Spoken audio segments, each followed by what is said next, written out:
Hi, I'm Nikki. I'm the Recovery Education Lead for Dorset Healthcare. I'm also a mental health nurse. I work in partnership with Dorset Mental Health Forum and into the Recovery Education Centre.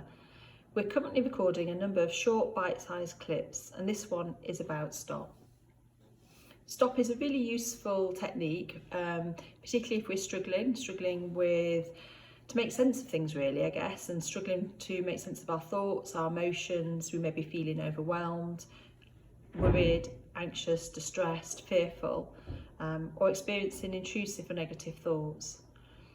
STOPP's a really simple way of allowing us a moment to pause, to think, before we respond. So what does STOPP stand for? It stands for stop, take a breath. So some people practice things like 7-11 breathing, square breathing and diaphragmatic breathing, and that's great. So if you do, practice those, but if not, then that's okay too. It's about just taking a breath, taking a moment.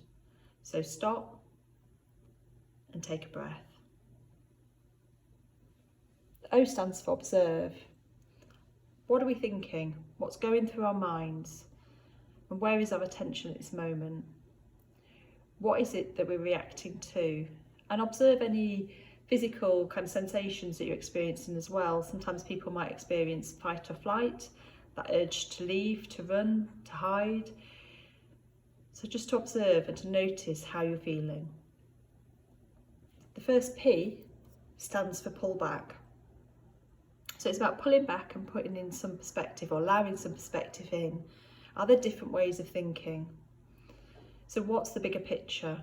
Is there another way of looking at this? And what would I say to a friend, or what would they say to me? Is the thought a fact, or is it my opinion? So we often say in the rec, a thought is not a fact. And how important is this? How important will this be tomorrow or next week, next month, or in 6 months' time?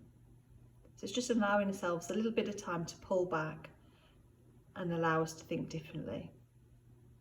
And the last P is practice. Practice what works and proceed.